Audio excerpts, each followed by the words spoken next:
On se croirait dans les cuisines d'un restaurant, mais nous sommes dans un laboratoire de recherche sur la nutrition humaine situé à Aberdeen en Grande-Bretagne.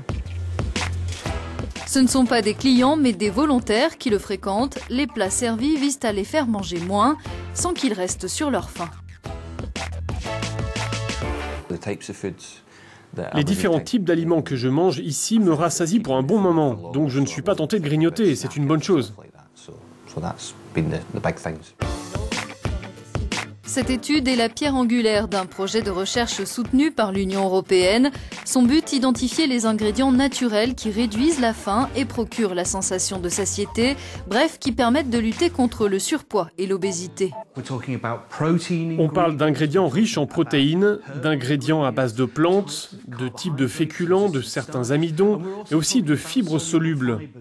Et on les utilise dans de nombreux produits, pour des aliments cuits, pour des biscuits, dans des smoothies, des yaourts, des sodas, des eaux minérales, toute une série de produits industriels que les gens peuvent intégrer facilement à leur régime alimentaire habituel. Les chercheurs offrent le couvert 3 fois par jour pendant 52 jours. En échange, les volontaires se laissent examiner. Les scientifiques veulent savoir comment leur corps réagit aux différents ingrédients, comment ils influencent l'appétit, la formation ou la disparition de graisse et l'évolution du poids. Et les premiers résultats sont encourageants. Ça marche bien pour moi. La nourriture qui est fournie ici m'aide à ne plus avoir faim. Ça m'évite de grignoter entre les repas. Et j'ai perdu du poids, alors c'est sûr que ça marche pour moi. Les scientifiques veulent aussi comprendre pourquoi certains ingrédients comme les fibres solubles nous rassasient plus vite. Et ils envisagent déjà quelques pistes. Certaines de ces fibres donneront la sensation de satiété simplement à cause de leur présence physique dans les intestins. Et le corps humain dispose là de mécanismes de détection précieux qui confirment cette sensation de satiété. Mais nous avons une autre hypothèse sur le rôle de produits issus de l'activité microbienne.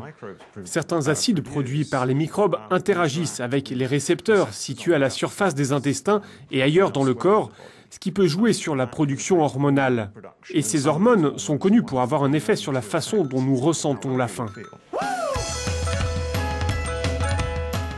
Si les chercheurs veulent participer à la lutte contre le surpoids, ils espèrent aussi ouvrir de nouvelles perspectives en vue de développer de nouveaux aliments ainsi que des méthodes d'élaboration innovantes.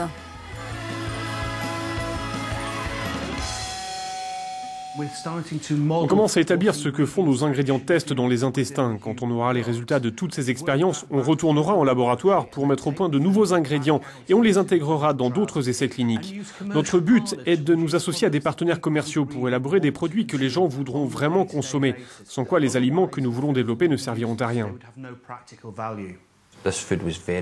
La nourriture est vraiment excellente, ça ne manque pas de goût et il n'y a aucun problème avec les textures, c'est très agréable à manger. Donc si à l'avenir des produits nouveaux ont la même saveur, la même texture, la même apparence et la même odeur, je suis sûr que je serai volontaire pour les goûter. Ces aliments particulièrement rassasiants pourraient s'inviter à la table des consommateurs européens dès 2016.